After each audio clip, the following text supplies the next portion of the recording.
Hi, kindergarten friends. It is Mrs. Hamilton here to read another story to you.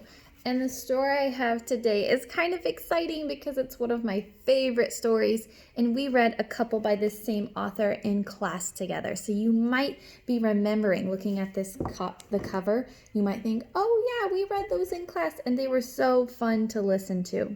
So we're going to read it again today. It is called Click, Clack, Moo, Cows That Type by Doreen Corin, pictures by Betsy Lewin.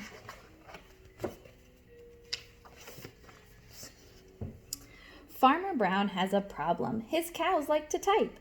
All day long he hears click, clack, moo, click, clack, moo, clickety, clack, moo. At first, he couldn't believe his ears. Cows that type? Impossible. Click, clack, moo, click, clack, moo, clickety, clack, moo. Then he couldn't believe his eyes. There's a note on the door. Dear Farmer Brown, the barn is very cold at night. We'd like some electric blankets. Sincerely, the cows.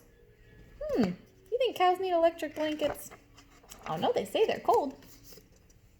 It was bad enough that the cows had found the old typewriter in the barn. Now they wanted electric blankets. No way, said Farmer Brown. No electric blankets. So the cows went on strike. They left a note on the barn door. Sorry, we're closed. No milk today. On strike means they're not going to do their job. What's a cow's job? To make milk. No milk today, cried Farmer Brown. In the background, he heard the cows busy at work. Click, clack, moo, click, clack, moo, clickety, clack, moo. The next day, he got another note. Dear Farmer Brown, the hens are cold too. They'd like electric blankets. Sincerely, the cows. The cows were growing impatient with the farmer. They left a new note on the barn door. Closed. No milk. No eggs. No eggs? Cried Farmer Brown. In the background, he could hear them. Click, clack, moo. Click, clack, moo. Clickety, clack, moo.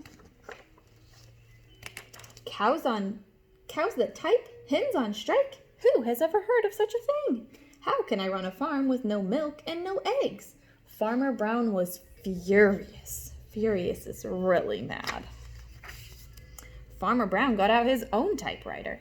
Dear cows and hens, there will be no electric blankets. You are cows and hens. I demand milk and eggs. Sincerely, Farmer Brown. Duck was a neutral party. That means he wasn't on anybody's side. He was just in the middle.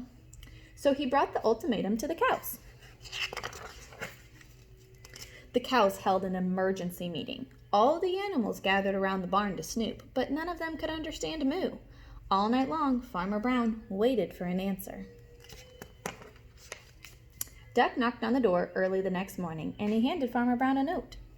Dear Farmer Brown, we will exchange our typewriter for electric blankets. Leave them outside the barn door, and we'll send Duck over with the typewriter. Sincerely, the cows. You think he's going to take the deal? Well, Farmer Brown decided that this was a good deal. He left blankets next to the barn door and waited for Duck to come with the typewriter. The next morning, Farmer Brown got another note. Dear Farmer Brown, the pond is quite boring. We'd like a diving board. Sincerely, the ducks. Click, clack, quack, click, clack, quack, clickety, clack, quack. Looks like they got their diving board. So that was kind of a funny story. What I want you to think about after this story was over, see if you can tell your family who were some characters in this story. Where did this story take place? That's the setting. So you think about the pictures, think back to where are all these characters at? Where is this story happening at?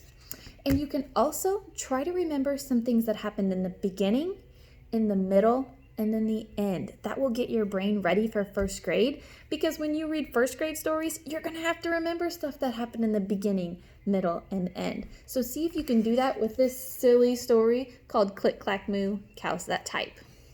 Bye, guys.